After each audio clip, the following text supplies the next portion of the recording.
Hello tout le monde, je vous retrouve pour une nouvelle vidéo de la playlist des concepts fondamentaux. Pour ceux qui ne connaissent pas, c'est une playlist où on parle justement de choses un petit peu de base. Ici, aujourd'hui, on va parler encore des blessures, on va parler de la blessure de trahison, mais dans cette playlist, vous pouvez trouver d'autres choses sur les valeurs, sur les archétypes de l'âme, sur votre mission de vie, sur des choses comme ça. Donc n'hésitez pas à regarder, à fouiller dans cette playlist, il y a pas mal de vidéos. Aujourd'hui, on continue avec les blessures. Vous avez, au moment où je fais cette vidéo, vous avez déjà en ligne la blessure de rejet, d'abandon et d'humiliation. Aujourd'hui, on fait trahison et il restera encore injustice. Mais aujourd'hui, on va sur la trahison. Pour commencer, petite introduction générale par rapport aux blessures. Tout ce que je vais vous dire ici, ça vient du livre de Lise Bourbeau, Les 5 blessures qui empêchent d'être soi-même, donc je n'invente rien. Ça vient de ce livre-là. Lise Bourbeau, elle a beaucoup expérimenté, donc elle a pu ressortir des choses très intéressantes. Donc je vous conseille, si vous voulez, de vous procurer ce livre. Vous pouvez le trouver, vous savez, au format poche, à moins de 10 €, Les 5 blessures qui empêchent d'être soi-même. Moi, je ne suis pas du tout sponsorisée, hein. Je ne la connais pas, Lise Bourbeau, ni par les maisons d'édition, mais juste, voilà, c'est un livre qui, moi, m'a beaucoup aidé à apprendre à mieux me connaître, même si après, on peut encore aller plus loin. C'est déjà une très, très bonne base pour se rendre compte des blessures que l'on porte. Donc ça, tout ce que je vais vous dire, ça vient de ce livre-là. Les blessures, donc il y a les 5 blessures, comme j'ai dit, le rejet, l'abandon, l'humiliation, la trahison et l'injustice. On les porte tous. On les porte tous, les 5 blessures, mais généralement, il y en a au moins une ou deux qui sont dominantes. Il y a certaines qui peuvent être un peu dormantes, qui vont se réveiller à certaines périodes de la vie, d'autres qui vont être là un peu tout le temps, mais on les porte toutes et certaines sont dominantes.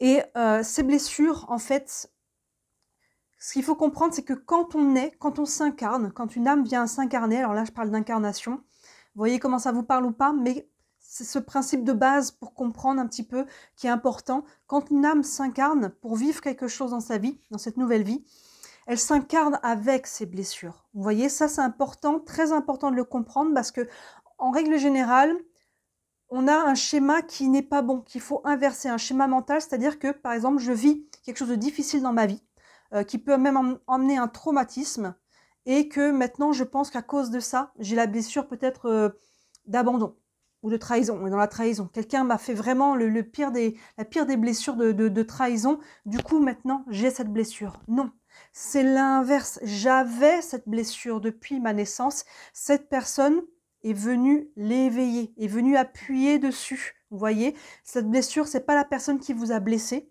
c'est la blessure qui était déjà là et la personne l'a éveillée et l'a mis en conscience, si on peut dire. Vous voyez, et ça fait toute la différence sur le schéma mental. Donc les blessures, elles sont déjà là et elles sont éveillées généralement dans la petite enfance. La blessure de trahison, ici, on est sur l'âge d'entre 2 et 4 ans. Je vais y revenir là-dessus. Je vais finir juste la généralité sur les blessures de manière générale. Donc ces blessures, donc on a dit, on a d'abord la blessure. Cette blessure, comme je porte cette blessure, j'ai un certain comportement social. Je porte un masque. Je ne suis pas complètement moi-même. Par exemple, si je reprends l'exemple de la blessure d'abandon, pour pas être abandonné, je vais agir de telle ou telle façon. Pour pas être rejeté, je vais agir de telle ou telle façon pour que les gens m'aiment. Il y a toujours une notion à travers les 5 blessures pour être accepté, pour être aimé. Et on porte ces blessures pour apprendre à s'aimer soi-même. D'accord? Ça, à chaque fois, on y revient à la même conclusion. Peu importe la blessure, tant que je ne m'aime pas moi-même suffisamment, la blessure est éveillée. Et c'est comme ça qu'on la guérit en travaillant l'amour de soi. Donc, ces blessures nous mettent dans certains comportements, dans certains masques, et ces masques nous font vivre certains schémas. C'est ce qui fait qu'on attire certaines personnes ou qu'on est attiré par certaines personnes qui vont nous mettre le nez dedans. On va dire ça comme ça. Et réciproquement, vous, c'est pareil. La personne que vous avez en face de vous, vous allez éveiller aussi ces blessures, que ce soit les personnes de votre famille, des amis, encore plus nos relations sentimentales, parce que c'est avec cette personne normalement qu'on passe le plus de temps, vous voyez. Donc là, s'il y a des blessures qui viennent se faire écho, de toute façon, même si c'est léger, l'autre, il va venir inconsciemment, la plupart du temps, hein, évidemment, parce que nous-mêmes, on le fait aussi aux autres inconsciemment. On se dit pas, tiens, là, il a cette blessure, je vais exprès aller piquer là. Vous voyez, évidemment que non. Mais voilà, et ces personnes, en fait, qu'on peut penser que ce sont des personnes qui sont néfastes pour nous, oui, dans le sens où elles peuvent nous faire vivre des choses difficiles, mais si on regarde ça, cette personne, elle vient me montrer quelle blessure je porte, et ça me permet de le guérir. Sans cette personne, je n'aurais pas su et j'aurais continué d'avoir un schéma défaillant, si on peut dire. Vous voyez? Donc, ce n'est pas l'autre qui crée la blessure, mais c'est l'autre par contre qui vient l'éveiller. Et ça, c'est important de l'avoir en schéma mental. J'ai mes notes évidemment, s'il y a beaucoup à dire. Donc là, ce schéma-là nous permet vraiment de déprogrammer un schéma aussi de victimisation. Je reprends ma responsabilité. Ce n'est pas à cause de l'autre si aujourd'hui je suis triste et malheureux. C'est pas à cause de l'autre, c'est parce que je porte cette blessure. L'autre ne l'a pas créée, je l'avais déjà. Et maintenant, tant que j'en ai pas conscience, évidemment c'est compliqué de travailler dessus, mais maintenant que je prends conscience que j'ai telle ou telle blessure et que je continue à être en souffrance, on est obligé d'accepter notre responsabilité, c'est parce que je ne travaille peut-être pas dessus, parce que je n'ai pas encore guéri. Vous voyez, et ça, c'est ma responsabilité de guérir. L'autre, il ne m'a pas blessé, il a éveillé une blessure qui était déjà là. Et quand je crois que c'est à cause de l'autre que je souffre, je rejette ma responsabilité sur l'autre et je me victimise. Et quelque part, je ne suis pas dans mon pouvoir personnel. Vous voyez, alors que quand je reprends ma pleine responsabilité, avec beaucoup toujours de bienveillance, attention, on ne se rajoute pas de la culpabilité, de la honte et des choses comme ça, c'est ok, on les porte tous, il n'y a pas un humain sur terre qui n'a pas ces 5 blessures, donc on ramène beaucoup de bienveillance à soi, c'est ok d'avoir des blessures, c'est ok de souffrir de ces blessures, maintenant qu'est-ce que je peux faire aujourd'hui pour aller mieux? Et là est ma responsabilité, et là je peux aller de l'avant, c'est pas l'autre non plus qui va me guérir. Vous voyez, si on attend, on est blessé, on a cette blessure, et qu'on attend que quelqu'un d'extérieur rentre dans notre vie pour nous guérir, ça ne marchera pas. Cette personne, généralement, va juste faire appuyer un peu plus là où ça fait déjà mal. Et on va répéter des schémas qui, à chaque fois, vont être un peu plus douloureux. Je pense que tout le monde fait écho à ça, peu importe dans quel domaine de vie, hein, évidemment. Donc ça, c'est la généralité sur les blessures. On va revenir dans le détail, mais chaque blessure, vous allez voir, a des spécificités sur le caractère, sur le comportement des gens, ça c'est le masque, mais aussi sur le corps. Notre morphologie nous parle de blessures. Si vous commencez à vous intéresser aux blessures, quand vous allez croiser des gens dans la rue, chez vous ou votre famille, vos conjoints, votre conjoint, votre famille, je vais vous dire, tiens, cette personne a cette blessure dominante, tiens, cette personne a cette blessure dominante. Évidemment, sans jugement, mais juste ça va vous permettre de vous rendre compte un petit peu, parce que le corps parle, évidemment. On est à l'extérieur comme on est à l'intérieur. Même notre alimentation peut avoir un impact, notre santé, les différents types de maladies que l'on peut avoir sont aussi liés à ces blessures-là. Donc, prendre conscience de nos blessures, c'est vraiment le premier pas pour guérir et aller mieux sur tous les domaines de notre vie, sur tous les plans. Et dernier aspect qui est important, sur lequel je veux venir avant d'aller dans le détail de la blessure de trahison, c'est que, à comprendre, c'est qu'une blessure, on peut porter une blessure sans avoir vécu quelque chose de dramatique. Par exemple, si je prends la blessure de rejet, par exemple, vous n'êtes pas obligé d'avoir vécu un énorme rejet dans votre vie pour pour vous dire que vous avez cette blessure. Vous pouvez souffrir de la blessure de rejet alors que vous n'avez jamais eu de traumatisme là-dessus. Pourquoi? Parce que c'est, encore une fois, éveillé dans l'enfance, mais du moment que ça a été ressenti. Vous voyez, par exemple, l'exemple que je prends souvent, c'est un enfant, le premier-né de la fratrie, l'aîné. Il est tout seul au départ. Quand il y a un deuxième enfant qui arrive, ce premier enfant peut se sentir rejeté. D'un seul coup, j'ai l'impression que ses parents le rejettent parce qu'un nourrisson qui arrive, ça prend quand même beaucoup d'attention du parent. Il peut se sentir aussi abandonné. Hein, d'un seul coup, mes parents s'occupent plus de moi, alors que dans les faits, c'est pas vrai. Mais c'est ressenti. L'enfant va le ressentir comme ça. Il peut se sentir trahi. Mes parents m'ont trahi, ils ont fait un deuxième enfant, alors qu'en fait, pas du tout d'intention des parents de trahir cet enfant-là.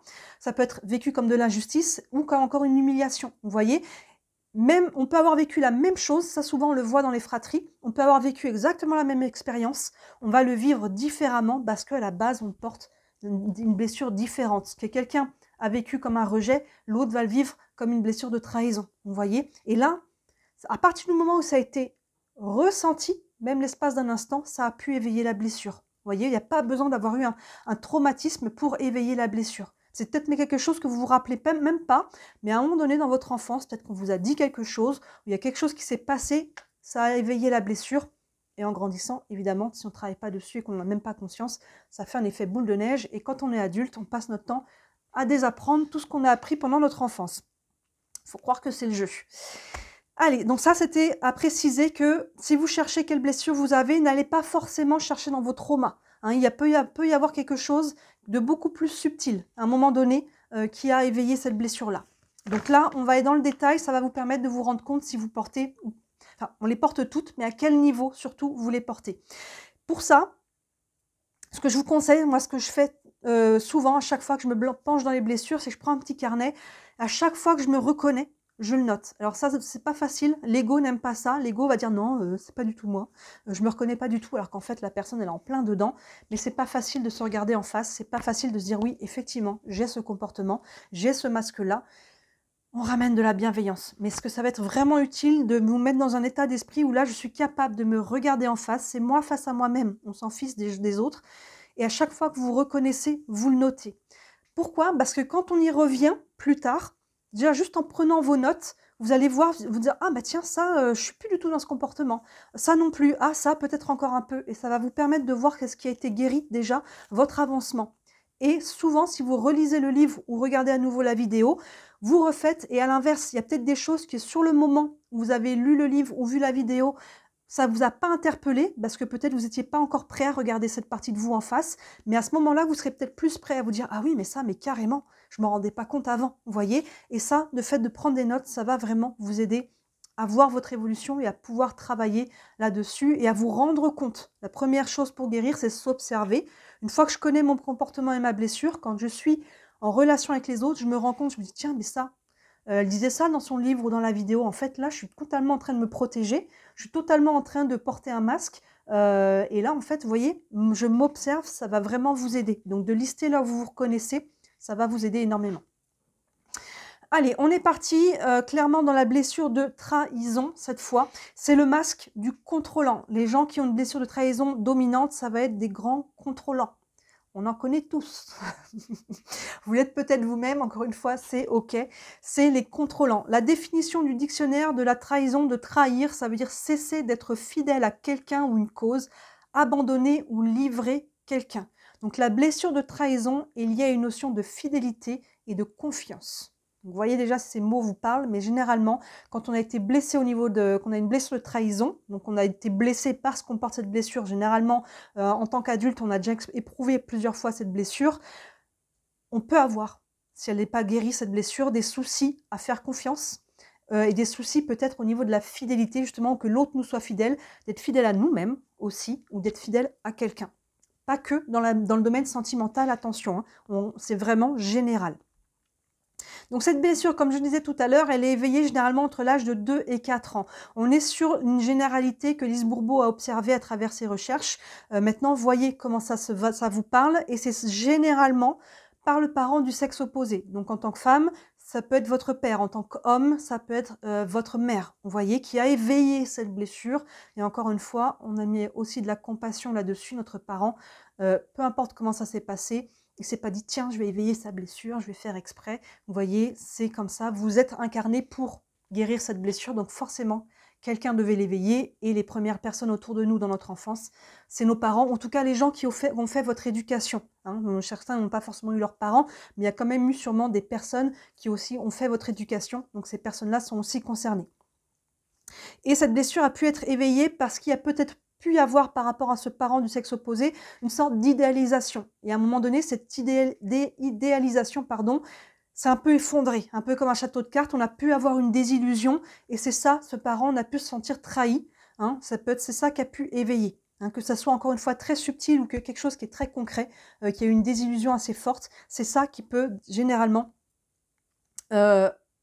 éveiller cette blessure, hein, une promesse pas tenue, ou d'un seul coup on se rend compte que ce parent n'est pas du tout ce qu'on s'était imaginé, on se rend compte qu'on l'avait idéalisé, et là d'un seul coup on se rend compte que, je ne sais pas, il a dit quelque chose ou fait quelque chose qu'on ne se pensait pas capable. Vous voyez, il peut y avoir quand on est enfant, hein, on n'a pas la même recul que quand on est un adulte.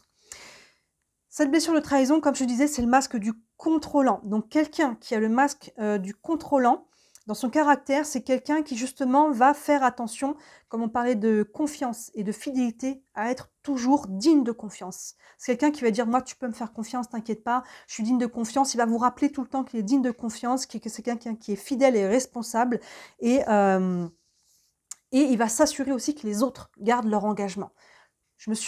Tu t'es engagé avec moi, si j'ai la blessure de contrôlant, tu t'es engagé avec moi, je vais vérifier que tu gardes bien tes engagements. Vous voyez, c'est quelqu'un qui est très lié à ce sujet, l'engagement, la fidélité et la confiance. Donc, c'est quelqu'un qui va essayer de contrôler au maximum les choses, les gens aussi, les situations, pour justement ne pas vivre cette blessure-là. Mais évidemment, le contrôle, c'est une illusion. Plus on essaie de contrôler, plus généralement, à un moment donné, les choses nous échappent, surtout les gens. Hein, une fois qu'on les contrôle, à un moment donné, quand on se sent comme ça, être contrôlé, il y a un moment donné où on se libère, et là, le contrôlant, il prend tout dans la figure. Encore une fois, c'est OK, on accueille tout ça, bienveillance et amour de soi, on a tous ces blessures. Au niveau du corps, on va y revenir, mais comme le contrôlant, c'est quelqu'un de solide, c'est quelqu'un qui va exhiber la force. Chez les hommes, ça va être des épaules, un torse large, avec un physique plutôt en V. Vous voyez, je suis fort au-dessus, sur le haut du corps. Les femmes, ça va plus se passer sur les hanches. J'ai des hanches assez larges. Vous voyez, ça peut être un format un peu comme ça, avec un petit peu, comme on dit, en forme de bouteille d'orangina, vous voyez. Alors évidemment, plus votre corps vous montre que c'est important, plus ça va vous montrer que la blessure est éveillée et importante. Plus c'est léger, plus ça veut dire que vous pouvez quand même avoir cette blessure, mais de façon plus légère, vous voyez. Donc, dans tout ce qu'on va parler, vous voyez, vous pouvez vous reconnaître dans tout. Dans ce cas-là, vous savez que votre blessure est assez forte. Vous pouvez vous reconnaître dans 2-3 schémas. Dans ce cas-là, c'est que votre blessure est quand même là. Des fois, c'est pas grand-chose, mais ça met quand même une aiguille dans le pied, donc c'est bien d'en prendre conscience quand même. Mais des fois, c'est juste, ça vous montre aussi, peut-être déjà, vous allez vous dire, ah mais tiens, j'étais comme ça avant. Aujourd'hui, je ne le suis plus. Vous voyez, peut-être que vous avez déjà évolué, consciemment ou non, par rapport à ce schéma. Donc, c'est un corps qui exhibe la force, les épaules pour les hommes, les hanches pour les femmes, hanches, fesses, cuisses, hein, toute cette partie-là. Et donc, plus que c'est accentué, plus la blessure est importante. Surtout chez les hommes, c'est des hommes qui peuvent avoir un ventre dominant. Chez les femmes aussi, mais on le voit souvent chez les hommes. C'est des hommes, quand vous les voyez de dos, ils n'ont pas du tout l'air d'être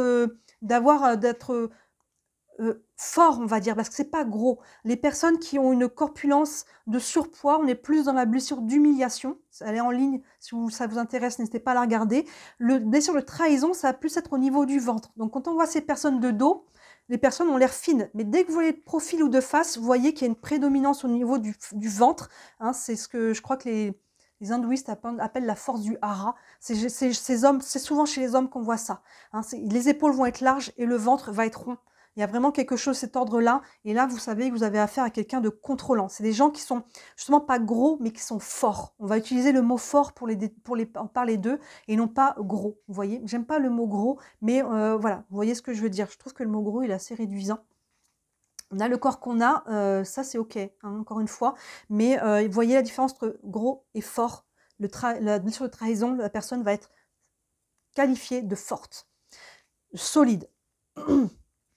On peut porter évidemment plusieurs masques en même temps, on a plusieurs blessures en même temps. Des fois, c'est le haut du corps qui nous parle d'une blessure et le bas du corps qui va nous parler d'une autre. Vous voyez, ou des fois, même des gens, c'est un côté droit, un côté gauche. Ça arrive, vous voyez. Donc là, observez-vous, observez les gens autour de vous, toujours sans jugement, et vous allez pouvoir observer tout ça. La personne qui a une blessure de trahison utilise beaucoup les yeux. C'est des gens qui vont avoir un regard assez intense, soit pour séduire, soit pour gronder. C'est quelqu'un qui va capter votre attention par les yeux. Vous voyez, c'est les gens pour gronder, ils vont vous faire les gros yeux. C'est quelqu'un, quand il fait les gros yeux, on fait « Oula, je vais me calmer ». Vous voyez, c'est un peu ça. Les gens qui ont une blessure de trahison, on ne va pas les embêter à partir du moment où ils commencent à faire les gros yeux. Ils n'ont même plus besoin de parler. Généralement, en face, ça se calme. Vous voyez, ou à l'inverse, ça peut être vraiment des yeux très, très séducteurs. La personne va pouvoir vous parler, vous transmettre des infos à distance juste par son regard. Ils sont très doués pour ça. Évidemment, pas que la blessure de trahison, mais ces personnes-là, vraiment, ils ont aussi cette caractéristique-là. Maintenant, il y a encore une fois deux aspects au contrôlant. On a le contrôlant introverti et le contrôlant extraverti. Évidemment, le contrôlant extraverti, c'est beaucoup plus facile à voir. C'est quelqu'un qui ne va pas hésiter à donner des ordres, à gérer, à contrôler, au-delà de gérer. Et c'est ça, toute la difficulté du contrôlant, c'est de passer du contrôle, à la gestion. C'est beaucoup plus, c'est même résultat dans les faits, mais relationnellement et personnellement, c'est carrément la différence, contrôler et gérer. Donc le contrôlant extraverti, on va l'entendre, hein, il va parler, on est dans une pièce, on l'entend, c'est lui qui gère, qui dirige. Les gens en face, ils osent souvent même pas trop dire quoi, même s'ils sont pas d'accord, ou même s'ils ont quelque chose à dire qui n'est pas forcément négatif. Généralement, quand il y a un contrôlant vraiment qui est très dominant et qui a une blessure très forte, généralement, on sait qu'il est là. Le contrôlant introverti, là, c'est plus compliqué parce qu'il va avoir plus de mal à reconnaître sa blessure.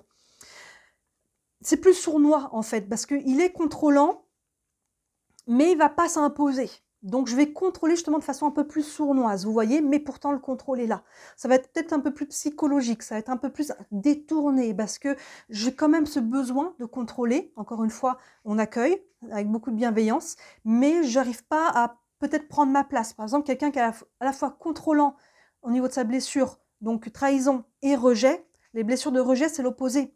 Les personnes, elle est en ligne aussi cette vidéo-là sur le rejet. C'est des gens qui essayent surtout de ne pas se faire voir. Souvent, ils sont très très maigres, minces, voire maigres. Ils frôlent les murs, on ne les entend pas. Surtout, ils se font discrets. Donc, quelqu'un qui a à la fois une blessure forte de rejet et une blessure forte de trahison, vous voyez un petit peu l'opposition. Et pourtant, je vais quand même contrôler en essayant de ne pas me faire rejeter, vous voyez. Donc ça, c'est plus difficile à observer, mais souvent déjà le corps va vous en dire pas mal d'informations. On y reviendra.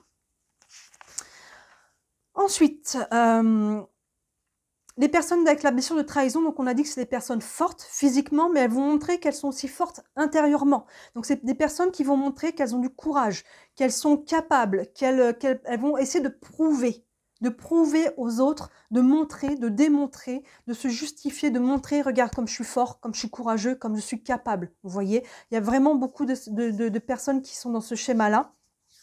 Et elles vont avoir évidemment à l'opposé énormément de difficultés à accepter le manque de courage, voire la lâcheté des autres. C'est quelque chose qui les fait vriller, qui les fait réagir. Le manque de courage, ce genre de choses-là, on peut les entendre faire des réflexions là-dessus, juger du coup beaucoup les autres sur ce sujet-là. Et la lâcheté, alors là on n'en parle même pas, hein, on peut les entendre parler pendant encore longtemps et longtemps, dire ces personnes c'est des lâches, ou alors il va ruminer encore et encore, de se dire mais voilà, ça c'est une preuve de lâcheté, peu importe de qui on parle, ça c'est quelque chose qui les fait réagir. Donc vous voyez, si ça vous parle, si oui c'est ok. C'est ok. Je vais le dire souvent, mais souvent quand on parle des blessures, il y a une notion comme s'il y avait une notion de jugement et d'autoflagellation, de honte, d'accusation. Non, non, c'est ok. Encore une fois, tout le monde, moi compris, je porte ces blessures. La blessure de trahison, je l'ai en grande partie aussi, pas que, mais voilà, on s'observe et c'est ça qui vous permet de guérir justement et de guérir et justement de diminuer cette blessure, voire de la guérir totalement et de changer évidemment après votre vie de manière très concrète, hein. Il a du mal, le contrôlant, la blessure de trahison, du coup, à accepter l'aide des autres, à demander encore plus l'aide des autres, il va se monter responsable. Tu veux de l'aide? Non, c'est bon, je suis capable. Vous voyez? Alors qu'en fait, quand vous proposez de l'aide à un contrôlant, vous sous-entendez pas qu'il n'est pas capable. Vous voyez? On peut être capable et pour autant faire ensemble. Vous voyez? Mais souvent, le contrôlant va vous dire non, c'est bon, je suis capable, ok? Il peut le prendre mal qu'on lui propose de l'aide. Il va évidemment avoir du mal à en demander. Et quand la personne qui a la blessure de trahison trahit, parce que évidemment, j'en ai pas parlé au début, mais on fait aux autres la blessure qu'on a. J'ai la blessure de trahison, je vais trahir. Même si je veux montrer que je suis digne de confiance, loyale et compagnie, c'est sûr, j'ai la blessure de trahison, je vais trahir. J'ai la blessure de rejet, je vais rejeter. J'ai la blessure d'abandon, je vais abandonner, etc. Mais la blessure de trahison, quand le contrôlant trahit, pour lui, c'est pas de la trahison. Vous voyez, où il est carrément dans le déni. Alors là, il n'a pas du tout vu que non, t'as pas tenu ta promesse, non, je ne vois pas du tout de quoi tu parles, vous voyez, ou alors ils vont trouver des excuses. Non, mais là, mais c'est une bonne excuse. Ça aurait été quelqu'un d'autre, ça aurait pas été une bonne excuse, mais comme c'est lui, il a une bonne excuse. Vous voyez, c'est ouais, non, ou alors il va dire non, mais j'ai pas pensé, alors qu'en fait il savait très bien, il y a très bien pensé, mais juste il n'a pas eu envie, ou il y a quelque chose qui a fait qu'il n'a pas tenu sa promesse, mais il va mentir, il va trouver une excuse qui pour lui est valable, et il va un peu détourner, et il va beaucoup occulter le fait qu'il est en train de trahir. Pour lui, c'est souvent pas pensable. Donc c'est assez rigide hein, quand même. Même si la rigidité, on y viendra plus tard, ça serait la blessure surtout d'injustice. Mais il y a quelque chose d'assez difficile à se remettre en question. Hein. Le contrôle, encore une fois, je contrôle. Donc à partir du moment où je contrôle tout, j'ai pas besoin de me remettre en question parce que je sais exactement ce qui se passe. Voilà, hein, c'est pas ça de plus de commentaires. Du coup, c'est quelqu'un qui va avoir beaucoup d'attentes envers les autres. Vous voyez, il va avoir beaucoup d'attentes, il va tester les autres aussi pour voir s'il peut leur faire confiance. Même si lui, il n'est pas toujours digne de confiance, pardon, il va tester les autres et il va avoir beaucoup d'attentes. Les attentes sont là et donc c'est extrêmement facile en plus de le décevoir. Vous voyez, donc ça n'arrange pas les choses par rapport à sa façon de voir les choses. Alors ensuite, c'est quelqu'un, comme on disait, qui a une forte personnalité. Donc c'est quelqu'un qui va affirmer ce qu'il croit avec force et il veut être validé. Je soupire, pardon, j'en ai eu beaucoup des contrôlants dans ma vie, en grandissant surtout.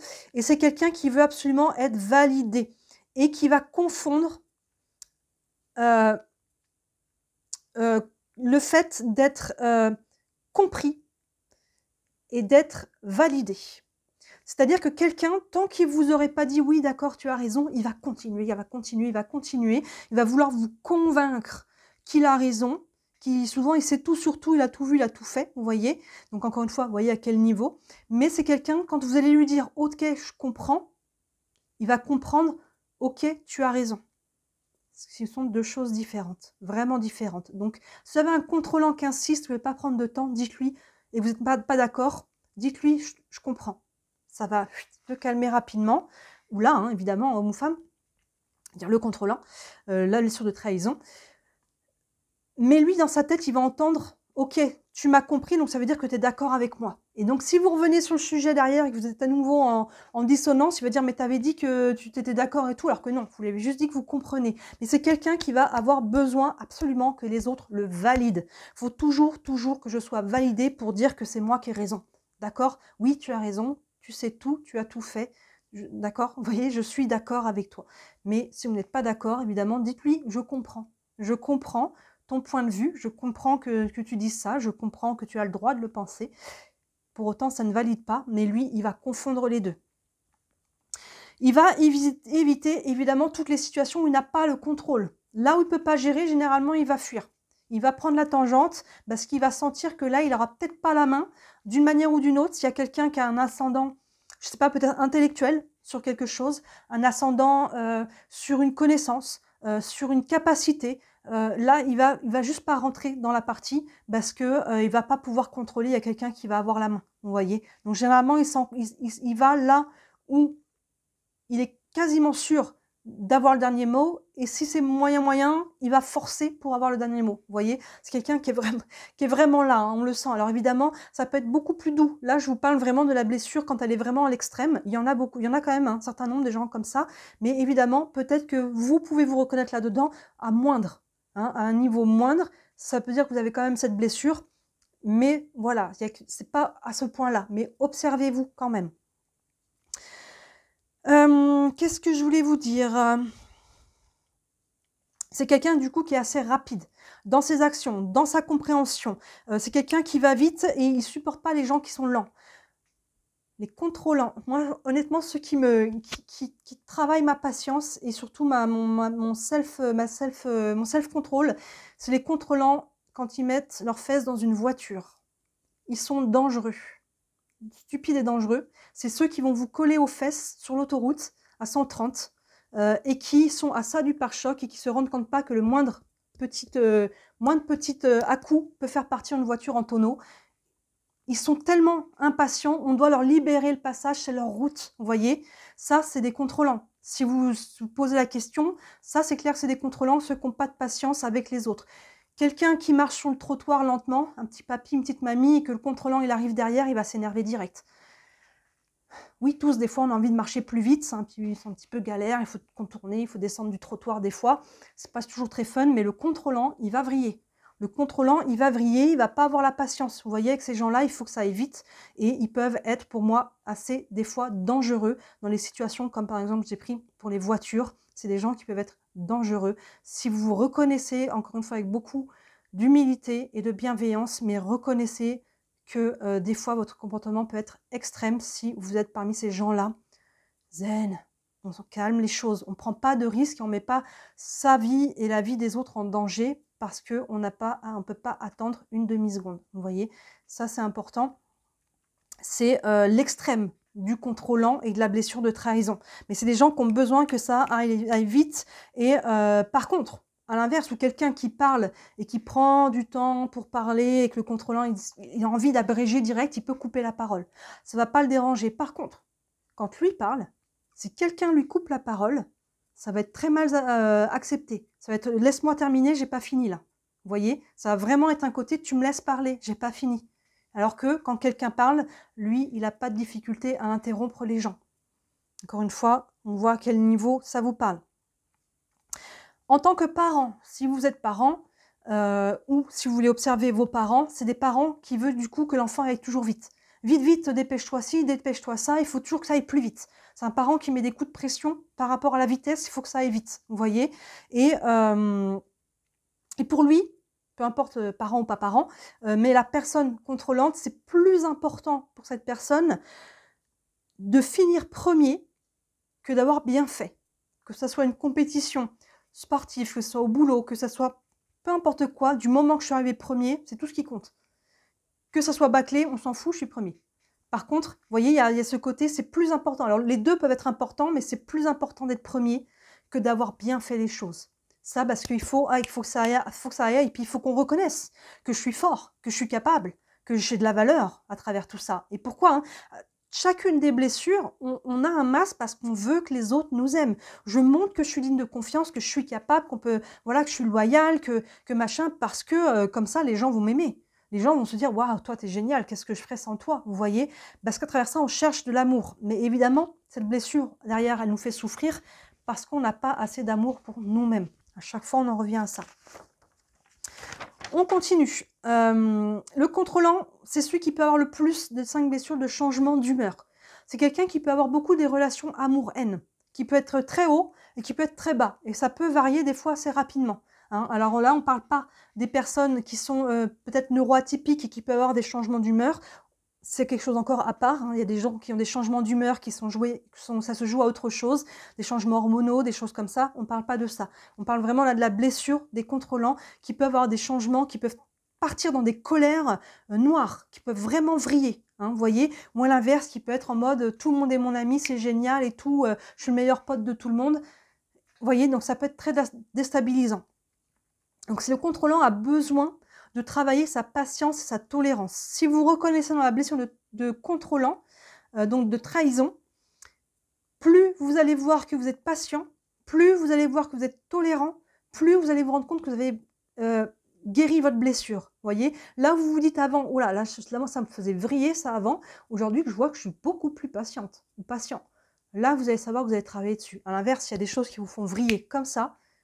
C'est que là, observez-vous, encore une fois, avec beaucoup de bienveillance, c'est que vous savez que là, la blessure, elle est éveillée et on pense à ça, je m'observe, je fais preuve de patience, de tolérance, et si j'ai quelque chose à dire, j'essaie de le verbaliser avec diplomatie et non pas avec agressivité, à imposer, à contrôler, toi tu fais ci, toi tu fais ça. Vous voyez, là, j'essaye de m'observer, de me comprendre et je ne me juge pas à travers ça. Ça peut être violent des fois de se regarder en face et de se dire « punaise, mais je suis comme ça ». Vous voyez, non, c'est ok, encore une fois, amour et bienveillance. Je ne le dirai jamais assez, on ne s'en rajoute pas et on ne va pas juger les autres. Si on les voit, que ce soit quelqu'un de la famille, des amis, le collègue qui est à fond dans une blessure ou une autre, on ne va pas aller le pointer du doigt, on nous dit « ouais, toi, machin, tes trucs ».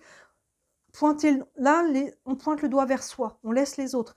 Voir leurs blessures, ça aide à comprendre leur schéma. C'est important parce que quand je vais observer les autres aussi, je vais les comprendre. Ça va m'aider à mieux interagir avec eux aussi, ne moins être en opposition. Je comprends que cette personne agit comme ça.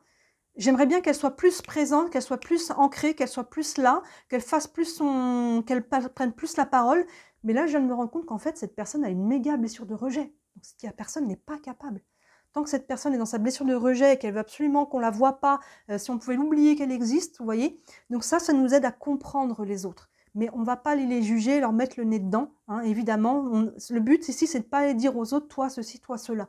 Le but, encore, c'est ce que l'ego a envie de faire. Hein. L'ego va vous faire pointer du doigt les autres et il va oublier de vous regarder. Et moi, alors, est-ce que je suis concernée alors ou pas? Là, si vous êtes si vous vous rendez compte que depuis le début, que vous regardez cette vidéo, vous êtes en train de regarder tous les autres en disant « Ah oui, machin, il est comme ça, truc est comme ça, bidule est comme ça » et que vous avez oublié de vous regarder, c'est que l'ego fait un peu obstacle, c'est OK, encore une fois. Revenez-y de temps en temps pour accepter d'accueillir tout ça. Revenez à vous. Donc, contrôlant, évidemment, c'est quelqu'un qui veut contrôler les gens, qui veut contrôler aussi l'avenir. C'est quelqu'un qui va vouloir tout prévoir. Quelqu'un qui part en vacances et qui va tout avoir quadrillé, ou au boulot, ou n'importe où. Il n'y a pas de place à l'imprévu, il n'y a pas de place à la spontanéité. Hein, il faut vraiment tout contrôler, parce que si je ne contrôle pas, ça risque de partir en vrille, ça part en vrille, je risque de souffrir. Vous voyez, à travers ça, c'est toujours des blessures, un masque, c'est une coquille hein, quand on met nos masques, pour se protéger, hein, peu importe la blessure.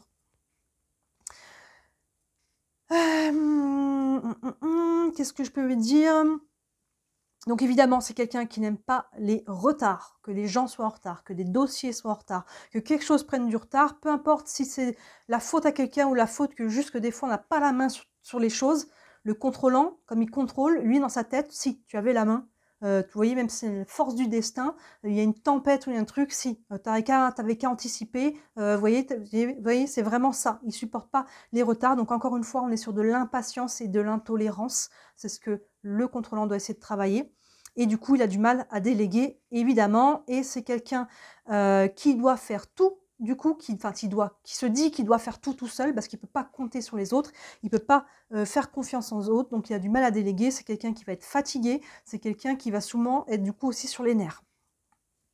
Donc il a du mal évidemment avec la paresse, les gens qui va traiter de paresseux ne sont même pas forcément des gens paresseux. Hein, il y a beaucoup de gens qui ont du mal juste à s'asseoir dans un canapé et à se reposer. Tout de suite, ils vont dire oh, non, là, si vous voyez, si vous prenez 5 minutes pour vous, il y en a qui vont il va s'auto-juger déjà, je suis paresseux, mais s'il voit quelqu'un s'asseoir, même si c'est 5 minutes pour souffler, alors que cette personne a le droit, et c'est OK de s'asseoir 5 minutes, je prends soin de moi, la Terre va continuer de tourner, je me prends 5 minutes, je sais qu'en me prenant 5 minutes, je vais être plus efficace après que si je continue comme un hamster dans sa roue, vous voyez, donc je prends 5 minutes, mais le contrôlant, s'il est en train de bosser, ou s'il voit les autres bosser et qu'il en voit un prendre 5 minutes, ça peut le faire vriller.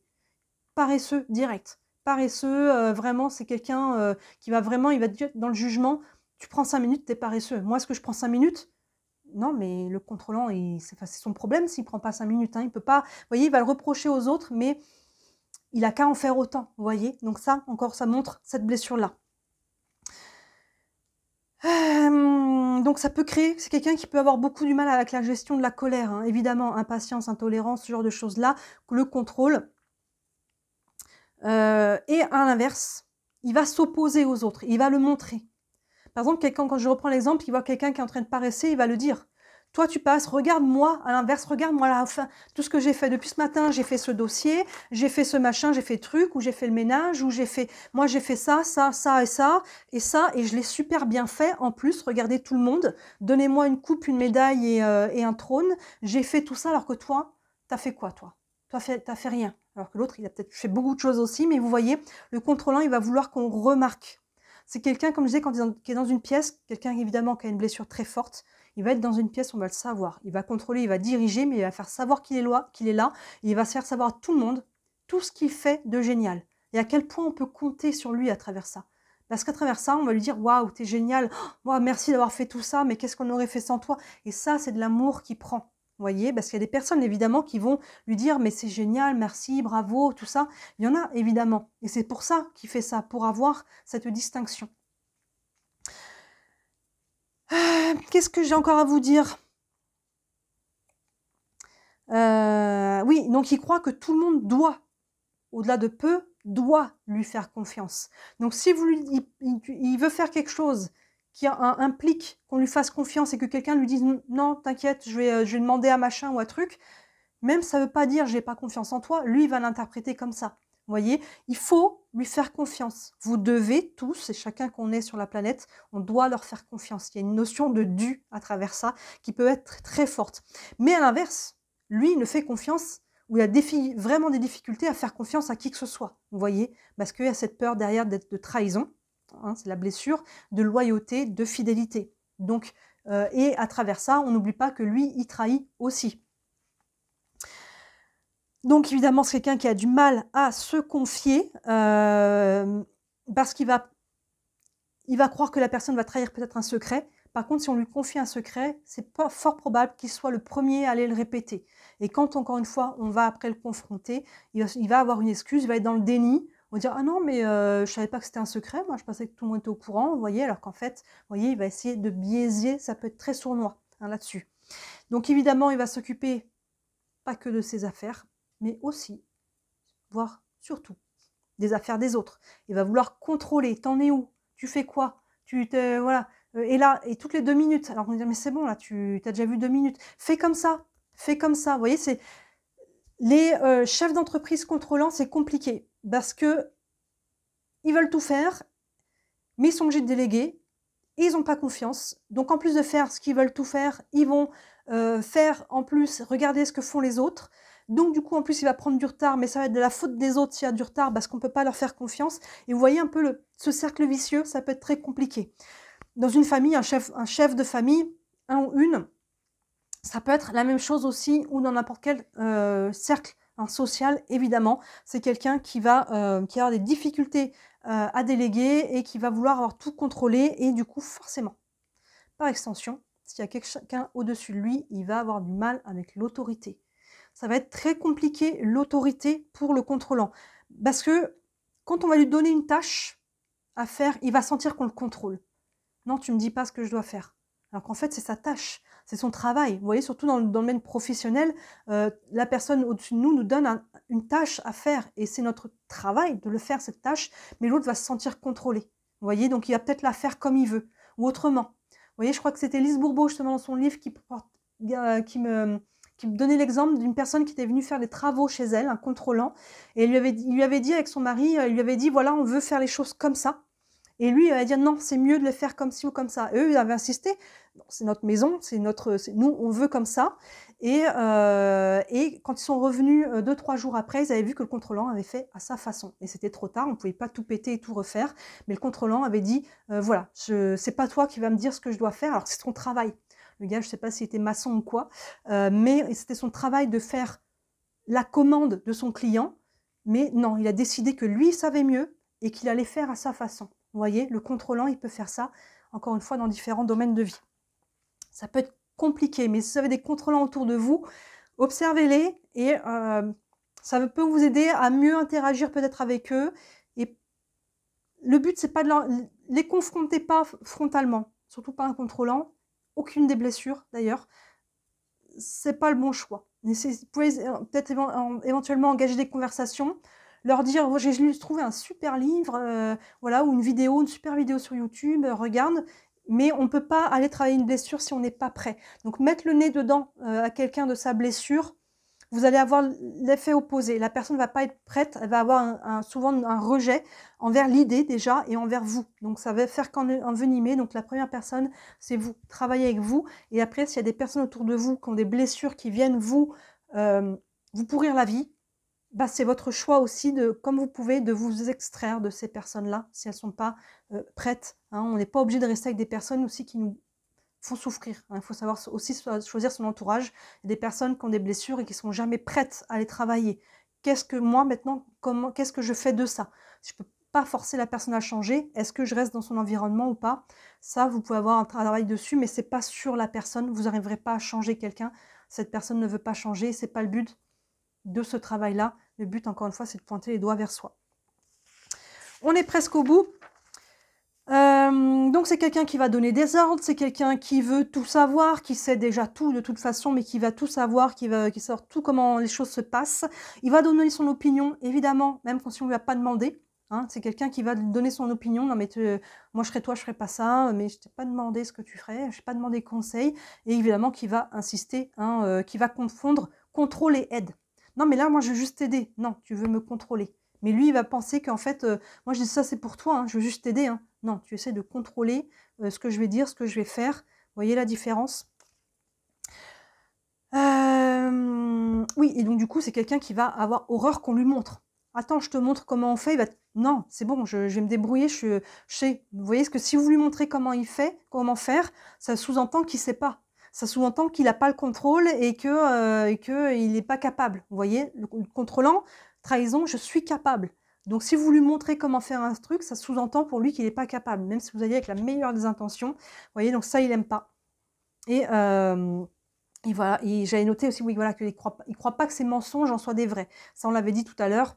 Il va biaiser, non, j'ai pas menti, c'est que machin, c'est que truc. Hein. Sa réputation, à travers ça, est super importante. Lui, sa réputation, c'est, voilà, si vous mettez en jeu sa réputation en disant un truc sur lui, ça peut, encore une fois, le faire vriller. C'est vraiment ça, parce que sa réputation, encore une fois, c'est je suis capable, je suis digne de confiance, je suis loyal. Donc, toute personne qui dit le contraire, ça met en jeu ma réputation et ça, je ne l'accepte pas. Vous voyez, alors qu'en fait, évidemment, comme on l'a dit, cette personne, évidemment, comme il a la blessure de trahison, il va aussi trahir, mais pour lui, il ne le verra pas de cette façon. Et il va vraiment se sentir insulté et en colère s'il se sent trahi ou si vous mettez à mal sa réputation. Donc, attention. Les parents, si on revient aux parents contrôlants, ils vont plus agir pour leur réputation, malheureusement, que pour le bien de l'enfant. Vous voyez, ils vont vouloir contrôler ce que va faire l'enfant. Fais pas ci, fais pas ça, ou au contraire, fais ci, fais ça, pour que je sois bien vu en tant que parent. Vous voyez, alors que l'enfant, il n'a peut-être pas envie. Il n'a pas envie de ci, ou vous voyez, où il veut faire un truc ça, mais le parent contrôlant va vouloir contrôler plus par rapport à sa réputation qu'au bonheur de son enfant. Ça peut être vraiment plein de choses, hein. Des choses, encore une fois, voilà, c'est un exemple, je ne sais pas pourquoi c'était cet exemple qui me vient en tête. Je vais vous le dire, peut-être que ça parlera à certains d'entre vous, mais un enfant, un petit garçon qui veut faire de la danse classique, par exemple, le parent contrôlant, imaginons si c'est un homme ou une femme, souvent les hommes ont plus de difficultés avec ça, et le papa va dire non, tu feras pas de la danse classique, tu vas faire un sport de garçon. Tu voyez, ce côté encore force. Vous voyez, et là, ça va pas lui importer trop plus que ça, le bonheur de son enfant, si l'enfant il kiffe faire de la danse classique. Lui, il a peur pour sa réputation que on dise que voilà, le petit garçon, je sais pas, voilà, qu'il y ait des ragots par rapport à ça. Je sais pas pourquoi cet exemple m'est venu, surtout qu'il y a vraiment que... Mais ça peut vous parler, vous voyez, en tout cas, vous voyez ce que je veux dire, mais peu importe par rapport à quoi, que l'enfant, peut-être, il s'est sali aussi en jouant au terrain, le parent va vraiment piquer une colère parce que y a d'autres parents qui sont là, et il va se dire dans sa tête, ouais, les parents disent, oh, regardez son enfant, il est tout sale, machin, alors que tous les enfants jouent, hein, vous voyez, mais c'est un peu le schéma du parent contrôlant. Donc, c'est quelqu'un qui va avoir énormément de difficultés à dire « je ne sais pas ». Ça, on va y revenir au vocabulaire. Il a un vocabulaire aussi assez spécifique, mais rarement, vous allez lui dire « je ne sais pas ». Et même s'il ne savait pas, lors d'une discussion, si finalement il y a une discussion sur quelque chose, qu'on se pose des questions et que, je sais pas, on va aller trouver la réponse sur Internet, il va quand même dire, même s'il ne savait pas, il fait « ah mais en fait, je le savais ça. Je le savais, je ne l'ai pas dit, mais ah ouais, en fait, je le savais ». Vous voyez, c'est quelqu'un qui va vous dire « je le savais », alors qu'en vrai, il ne le savait rien du tout, mais il va devoir dire « en fait, je savais ». Je savais, il y a vraiment cette idée de contrôle, même au niveau des connaissances. Donc c'est quelqu'un, évidemment, qui a peur de l'engagement, parce qu'au-delà de la peur de l'engagement, il a la peur du désengagement, de la trahison. Se désengager, c'est le bout du monde. S'engager, c'est pas forcément une difficulté, même s'il peut y avoir des peurs. Se désengager, c'est très difficile parce que c'est un échec. C'est vraiment là, j'ai échoué, je n'ai pas réussi à contrôler suffisamment et on en est arrivé là. Si j'avais contrôlé plus, même s'il ne se dit pas ça, si j'avais contrôlé plus, on aurait pu faire autrement, ça serait peut-être pas terminé comme ça, que ce soit professionnellement, une relation sentimentale. Le désengagement, c'est très difficile, c'est vraiment un échec cuisant et ça peut être très difficile. Donc, encore une fois, il peut y avoir une résistance, vouloir garder, rester à tout prix, plutôt que de se désengager. Même si je vais souffrir, même si l'autre souffre, on ne va pas se désengager. Vous voyez, évidemment, au bout d'un moment, souvent ça en arrive là quand même, mais c'est très difficile à accepter pour une personne qui a une blessure de trahison.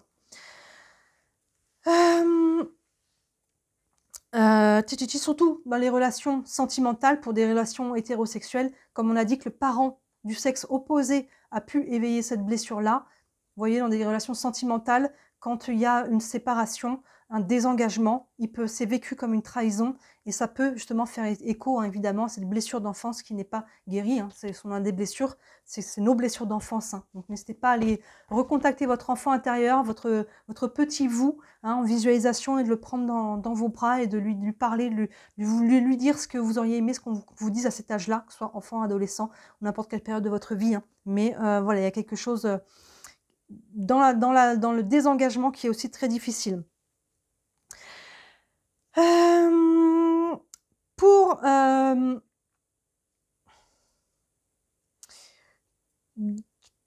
Comment vous dire ça? Pour les relations, et encore plus pour les relations, on va dire, sentimentales, mais au-delà de ça, surtout pour les femmes, une femme contrôlante, elle va avoir beaucoup plus de facilité à être en relation avec un homme si elle sait d'entrée que ça va être de l'amitié, qu'il n'y aura rien d'autre. Là, du coup, il n'y a pas de problème. S'il y a une ambiguïté, ça va être très difficile. S'il y a un intérêt de séduction, la séduction pour le contrôlant, et encore plus pour la femme contrôlante, c'est égal manipulation. Là, tu es en train de me séduire, moi, je vois que tu es en train de manipuler, là, tu es en train de me dire ce que j'ai envie d'entendre, tu es en train de faire ci parce que tu crois que ça va me plaire, vous voyez. Et la séduction va être prise pour de la manipulation. Donc, ça peut être valable aussi, évidemment, pour les hommes contrôlants. Là, on va peut-être être plus sur le... Ça peut évidemment, hein, dans les relations sentimentales, au niveau du travail, vous voyez, quelqu'un qui essaie de dire « ouais, tu devrais faire ci ou ça », la personne va se croire manipulée direct. Même s'il n'y a pas d'intention de manipulation, la personne peut se sentir très rapidement manipulée. Et dans les relations sentimentales, et encore plus chez les femmes, quand un homme vient lui parler, la courtiser, elle va dire direct « tu veux quoi là? Tu crois que je t'ai pas percé à jour ?» Direct, vous voyez, alors qu'en fait, l'autre, il vient engager la conversation, il n'y a pas forcément de manipulation. Donc, quand c'est directement amical, ça va être beaucoup plus facile.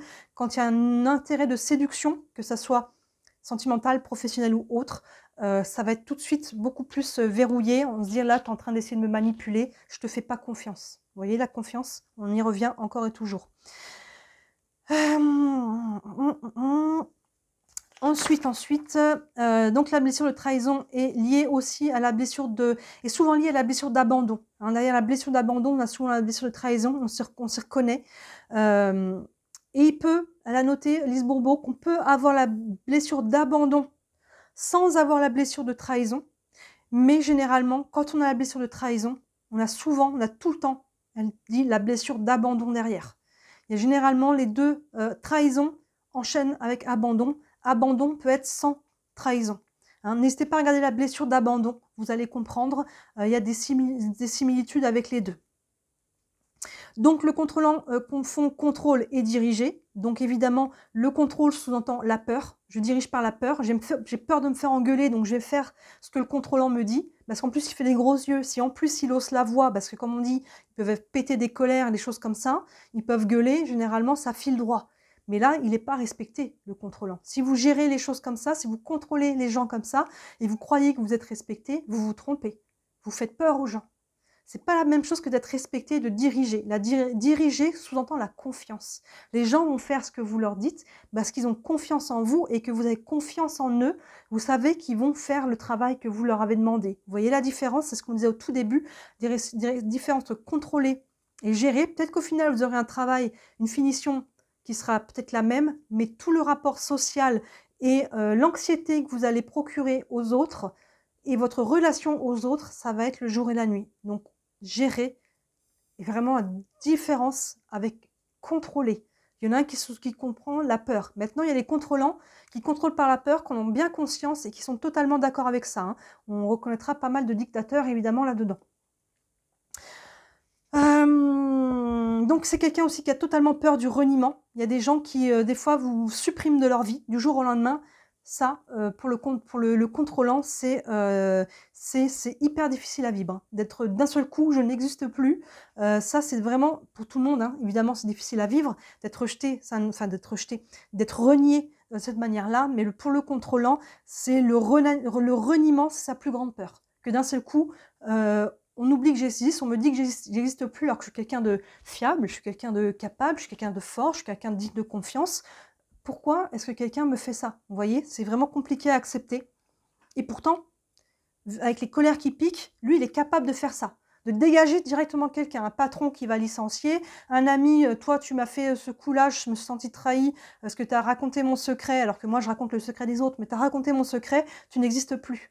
Vous voyez, encore une fois, il a peur du reniement, c'est très difficile, mais il va le faire aux autres. Mais il ne va pas s'en rendre compte. Mais lui, il aura aussi une bonne excuse s'il s'en rend compte. Vous voyez, c'est quelqu'un qui a évidemment énormément du mal à lâcher prise. Ça peut se ressentir évidemment dans sa vie sexuelle. C'est quelqu'un qui, encore une fois, qui veut contrôler les choses. Au niveau émotionnel, évidemment, ça crée des choses qui peuvent être totalement désalignées. Et c'est quelqu'un qui, les contrôlants, l'a noté à ce niveau-là, au niveau relationnel, c'est des gens qui vont avoir le plus envie ou qui vont le plus passer à l'acte par rapport à avoir des amants, un ou une amant, hein, en pensée ou en action. C'est quelqu'un qui va, du coup, trahir, hein, vous voyez. C'est quelqu'un qui va être très tenté par ça.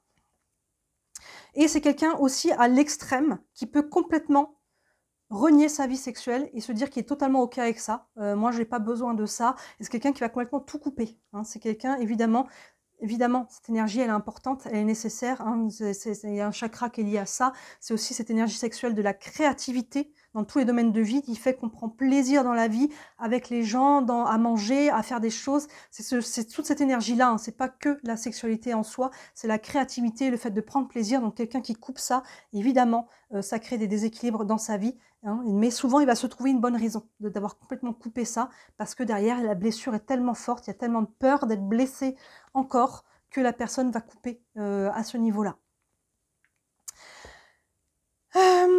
La communication, donc c'est des personnes qui peuvent, au niveau de leur communication, elle est affectée. Cette communication, évidemment, on l'a vu, hein, il y a beaucoup de colère, de contrôle, mais elle est affectée quand, pour résumer, quand il a peur de ne pas réussir à convaincre, comme on disait. Tant qu'il n'est pas validé, ça va être compliqué la communication. Quand il a peur de se faire mentir ou de passer pour un menteur, si vous le soupçonnez de mentir, il va vriller. Hein, ou si il vous soupçonne de mentir, encore une fois, la communication va être compliquée. Évidemment, quand il y a de la colère, la sienne ou celle des autres, ça va faire un effet boule de neige. Se confier, on a dit là au niveau de la communication, c'est aussi compliqué, il a peur de se confier. Là, évidemment, peur d'être vulnérable, c'est quelqu'un qui est fort, on l'a dit, dans sa tête, dans son corps, donc être vulnérable, accepter sa vulnérabilité, et c'est pour ça que cette vidéo, si vous êtes contrôlant, surtout plus vous allez l'être, plus ça va être compliqué pour vous d'accepter que vous êtes contrôlant, parce que accepter ma blessure, ça veut dire que j'accepte ma vulnérabilité. J'accepte de me dire, ok, je suis comme ça, j'ai une blessure, je suis blessée, et je suis humble face à cette blessure, face à moi-même. On est dans cette blessure-là, elle est compliquée hein, pour les contrôlants à reconnaître. C'est une des blessures qui est le contrôlant, c'est celui qui a le plus de mal à reconnaître qu'il est blessé, hein, parce qu'il contrôle et il va dire non, moi je ne suis pas du tout comme ça, vous voyez. Donc, acceptez votre vulnérabilité, c'est votre force, votre vulnérabilité. Évidemment, la communication est compliquée quand il se fait manipuler ou quand il a peur de se faire manipuler et quand il est obligé de s'engager. On a dit qu'il y a une peur d'engagement, parce qu'il y a une peur de désengagement, mais quand il est obligé de s'engager sur quelque chose, ça peut être aussi source de complications. On arrive au bout du bout. Lise Bourbeau a remarqué aussi au niveau de l'alimentation. La personne contrôlante, elle peut manger vite. On a dit que c'est quelqu'un qui va très vite, qui comprend vite, qui veut faire vite, qui veut pousser les autres à aller vite. Il peut manger en deux-deux. Hein. Des fois, il ne s'assoit même pas. Ou il peut même carrément oublier de manger. Hein, on arrive, il est 18 h, il se dit « mais j'ai pas mangé à midi, moi ». Vous voyez, c'est des personnes qui peuvent carrément oublier de se nourrir ou qui vont manger très vite. Ou à l'inverse, c'est des personnes qui vont manger beaucoup et qui vont vraiment jouir de leur nourriture, des gros gloutons qui vont prendre ça et puis après un deuxième plat et puis après le dessert et puis le vin, le fromage, le bon pain, c'est voilà à l'extrême. Vous voyez, il y a deux extrêmes. Le contrôlant, il est assez extrême. On a dit que c'est tout ou rien. On a dit que dans ses émotions, c'est quelqu'un qui peut être très haut, très bas, qui peut s'emporter ou qui peut être, vous voyez, qui peut être très dans la joie ou très dans la colère. Et dans la nourriture, c'est pareil. C'est où c'est coupé, ça va très vite, c'est quasiment rien ou rien, ou alors c'est très glouton. Il y a vraiment ces deux opposés. Et il va manger plus que de besoin. Et évidemment, c'est vraiment le côté glouton. J'ai pas besoin de manger autant, mais je vais vraiment jouir de cette nourriture-là. Et c'est quelqu'un qui va, c'est intéressant, qui va ajouter du sel avant même d'avoir goûté. Il va ajouter son grain de sel. On l'a dit, c'est quelqu'un qui s'occupe des affaires des autres, tout le temps. il va que quelqu'un, tu vas dire, mais j'ai déjà salé, si vous l'invitez chez vous, vous avez déjà bien salé, épicé, tout comme il faut, vous avez goûté, c'est parfait, c'est nickel. Il va arriver à table, le sel sera même pas sur la table, il va vous demander, t'as du sel? Alors qu'il aura même pas goûté, vous voyez, il va rajouter direct du sel. Mais après, il va vous dire, c'est bon, même si c'est trop salé, ça va être bon, parce qu'il fallait rajouter le sel, parce que lui, il sait mieux. Il sait mieux que vous. Il sait mieux que toi, le contrôlant, s'il y a besoin de sel ou non. Vous voyez, il contrôle. Il sait mieux, il sait. Au niveau de la santé, je vais vraiment survoler. La santé, là, je vous laisse ou acheter le livre de Lise Bourbeau ou vraiment aller creuser vous-même. Mais il peut y avoir très succinctement des problèmes au niveau des articulations. Je suis rigide, hein, donc il peut y avoir des articulations au niveau des genoux. Les genoux, c'est ce qui nous porte, hein, donc il peut y avoir des problèmes là-dessus. Le système digestif et toutes les maladies en HIT. Il y en a beaucoup, les maladies en HIT, elle a remarqué. Le système digestif, du mal à avaler, hein, ou à digérer certaines choses. Et évidemment, toutes les maladies qui sont en lien avec le contrôle ou la perte de contrôle. Hein, il peut y en avoir plusieurs aussi, mais là, je vous laisse creuser là-dessus. Voilà, donc on arrive au bout. Donc bienveillance, évidemment, par rapport à ça, à vous-même, les gens que vous reconnaissez dans cette blessure. Et on a tendance, penser à l'effet miroir. Souvent, on reproche aux autres ce que nous faisons à nous-mêmes sans le vouloir. Vous voyez, donc si vous reprochez quelqu'un, si vous dites « Ah, machin truc, c'est souvent que vous êtes concerné aussi. Toujours beaucoup de bienveillance, donc s'observer. Je m'observe quand je suis en réaction. Quand je suis en réaction face à quelque chose ou quelqu'un, c'est que je suis en train de poser mon masque, de porter mon masque. C'est que je suis pas dans un état de paix et d'amour de moi. Là, c'est que je me sens titillée. Donc, je suis en train de porter mon masque parce que j'ai peur. C'est OK. Vous voyez? Donc là, je m'observe quand je suis en réaction. C'est que j'ai peur, je porte mon masque. Et donc, je n'essaie de pas accabler les autres. Et j'essaie de faire preuve de compassion et d'empathie, tolérance, bienveillance, patience. Tous les mots en anse, j'ai l'impression, sont bons pour le contrôlant, pour la blessure de trahison. On règle, on calme tout ça. Donc, je résume très rapidement. Je me suis fait une petite note. La blessure de trahison, l'éveil entre 2 et 4 ans par le parent, de manière générale, du sexe opposé. Et ça peut être déclenché quand il y a la confiance qui a été brisée, hein, ou l'enfant s'est rendu compte qu'il a pu être manipulé. Par exemple, le Père Noël aussi. Hein, ça peut être aussi une blessure autre, mais on peut se sentir trahi là par les parents qui nous ont fait croire à un truc qui était faux et on peut se sentir trahi. On peut se sentir aussi humilié. Encore une fois, il peut y avoir beaucoup de choses selon la blessure qu'on porte, mais ça peut être un exemple. Le masque du contrôlant, on l'a dit, le corps qui exhibe la force et le pouvoir. Chez l'homme, les épaules très larges, les hommes là qui sont super bodybuildés avec le t-shirt super moulant là, bon là il n'y a pas trop erreur sur la personne, souvent le corps en V, encore plus s'il n'a pas travaillé les jambes et que les jambes sont toutes maigrichonnes, d'ailleurs peut-être une blessure de rejet derrière ça aussi. Les femmes, c'est l'inverse. Ça va être plus dans cette forme, dans le V inversé, ou voir un peu la bouteille d'orangina, ça va être plus dans les hanches, les fesses. Le ventre bombé. Chez les femmes, ça va être peut-être plus la poitrine bombée. Aussi là, c'est inversé, aussi encore une fois. Hein, les hommes, haut du corps large, ventre bombé, rond. Les femmes, bas du corps large et peut-être poitrine aussi qui est dominante, mise en avant. Les yeux intenses du séducteur ou la personne qui gronde. Et il voit tout rapidement aussi. Hein. C'est quelqu'un qui va dénoter des choses rapidement, ce qu'il contrôle. Donc il faut qu'il ait l'œil sur tout. Faut surtout pas que machin fasse truc ou bidule. Vous voyez, il a l'œil sur tout. Le vocabulaire. Ah, j'ai sauté ça, tiens, j'ai sauté tout à l'heure le vocabulaire du contrôlant. Le mot dissocier, c'est quelqu'un qui peut être dissocié, mais surtout il va utiliser la phrase « as-tu compris ?» Quand il va vous parler, il va s'assurer que tu as compris. Et encore une fois, vous rappelez-vous, il confond compris et validé. Si vous lui dites « oui, j'ai compris », il va comprendre « oui, je valide ce que tu me dis, je suis d'accord ». Mais il va vous demander souvent « as-tu compris ?» C'est bien compris, d'accord, t'as compris ? Vous voyez, c'est vraiment ça. Quelqu'un qui souvent se termine ses explications par ça pour être validé. Parce que s'il termine son explication et qu'on passe à autre chose, il n'a pas été validé. Donc il a besoin de poser la question pour dire oui, tu as raison, c'est bien ça, j'ai compris. Vous voyez, je suis capable.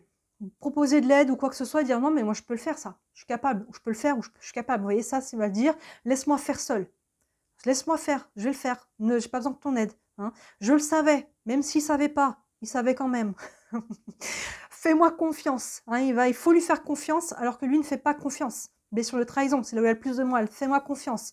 Ou alors, à l'inverse, il va le dire, je ne lui fais pas confiance. Non, ça, je lui fais pas confiance. Alors, ça peut être justifié parfois, évidemment, mais de base, il va pas avoir confiance, alors que lui, il faut absolument lui faire confiance. Voilà, donc le caractère se croit responsable et fort, cherche à être spécial et important. Hein, ce qu'on a dit, il vaut mieux être premier qu'avoir bien fait. Il ne tient pas ses engagements et ses promesses ou se force pour les tenir, c'est un effort. Il ment facilement, du coup, hein, alors que tout ça, c'est ce qui le fait vriller chez les autres, évidemment. Hein, on rappelle cet effet miroir. Donc, il peut être très manipulateur, très séducteur aussi. Hein, ça passe les deux ensemble. Il a beaucoup d'attentes. Il est d'humeur inégale. Il est convaincu d'avoir raison et essaie de convaincre tout le monde. Donc, si ça vous fatigue, dites-lui que vous avez compris. Il va confondre avec « je suis d'accord ». Vous n'aurez pas menti, vous n'aurez pas dit « je suis d'accord », mais vous aurez dit « j'ai compris ». Il va peut-être lâcher l'affaire, mais il faut absolument que tout le monde soit d'accord avec lui. Il est impatient, on l'a dit, intolérant. Donc si vous vous reconnaissez, surtout dans des situations dangereuses comme en voiture, pitié, ne mettez pas la vie des autres en jeu. Ne vous énervez pas. Il comprend et agit rapidement. Il est performant pour être remarqué. Je suis performant, du coup les gens vont m'aimer. Tous les premiers de la classe, ça peut être des grands contrôlants. Et c'est pas parce qu'ils sont premiers de la classe que finalement ils sont si heureux que ça. Hein. Donc on a beaucoup de comédiens, elle a remarqué là-dedans. C'est des gens qui se confient difficilement, évidemment, la confiance, et ils ne montrent pas sa vulnérabilité. Évidemment, plus la carapace est grande, souvent on le sait, plus la blessure, hein, c'est quelqu'un qui est blessé, mais on a dit l'humilité, c'est compliqué. C'est quelqu'un qui peut être très sceptique et donc qui a peur du désengagement. Donc une fois qu'on est engagé avec un contrôlant, ça peut être très difficile de se désengager parce que il peut nous faire peur aussi. Donc là-dessus, ça peut être difficile de se désengager d'un contrôlant. Donc là, n'hésitez pas à faire appel peut-être à des tierces personnes parce que des fois, le contrôlant, ça peut le faire vriller. Hein. Si la blessure est très forte, c'est quelqu'un qui est vraiment soumis à la colère, ça peut être compliqué. Donc sa plus grande peur, c'est la dissociation, la séparation, le reniement. C'est cette notion d'être coupé.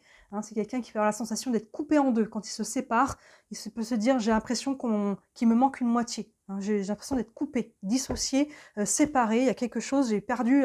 quelqu'un qui se sépare d'une relation amoureuse qui était importante, il peut avoir l'impression d'avoir perdu la moitié de lui-même.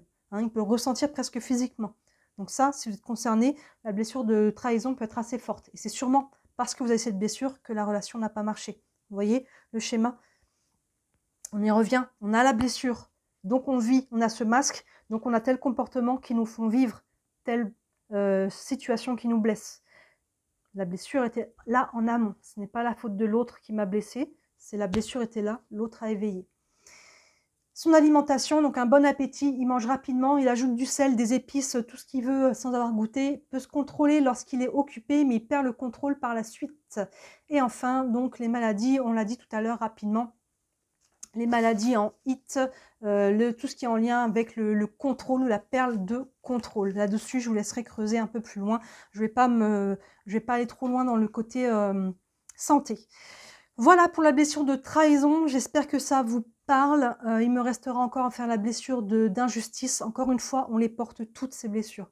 Tous autant qu'on est sur la planète, donc on ne se juge pas, on ne juge pas les autres. On en prend l'opportunité de se regarder en face et de guérir, d'être humble, hein, d'avoir beaucoup d'humilité, d'amour, de bienveillance envers soi-même, de guérir tout ça pour pouvoir améliorer évidemment sa vie derrière, ses relations aux autres et à travers ça, si vous êtes contrôlant, votre vie elle va changer, votre niveau de stress, d'anxiété, vous voyez, de choses, vous allez être capable de déléguer. Là, vous vous énerviez avant, vous n'allez plus vous énerver. Du coup, votre santé physique va s'en ressentir. Hein. On peut se faire de la bile, on peut se faire la colère aussi, c'est le foie ou des choses comme ça. Et puis, il y avoir beaucoup de choses. Donc, ça va vraiment améliorer votre vie dans tous les domaines. Plus on guérit notre blessure. Voilà, donc n'hésitez pas à aller voir en ligne, il y a les autres. Il y a d'autres vidéos, évidemment. Dans la blessure sur ma chaîne Happy Cartomancie, chaîne de cartomancie, et là on est dans la playlist des concepts fondamentaux, donc là on sort de la cartomancie, mais pour ceux qui me suivent et qui me connaissent en cartomancie, j'utilise ce biais comme un moyen de développement personnel, et souvent dans les cartes, hein, c'est les blessures qui ressortent quand quelqu'un tape le mur, hein, n'arrive pas à obtenir ce qu'il veut, souvent les cartes nous disent c'est parce qu'il y a telle ou telle blessure qui est derrière, c'est pour ça que j'ai voulu vous faire cette playlist là qui est très importante. à faire et à refaire, à voir et à revoir.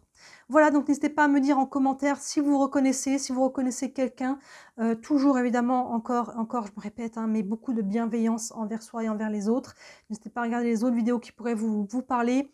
Laissez décanter, là, si vous venez de regarder la vidéo, ne regardez pas peut-être les autres tout de suite. Laissez décanter, intégrer, hein, ça va peut-être faire travailler des choses. S'il y a des émotions, des choses qui remontent, accueillez. Surtout, ne remettez pas dedans en disant je contrôle mes émotions. Non, s'il y a des choses qui remontent, des souvenirs, des émotions, libérez ça proprement, évidemment, en ne s'énervant pas contre les autres. Hein. On libère avec maîtrise et pas contrôle, hein, évidemment. C'est pas la même chose, la maîtrise et le contrôle.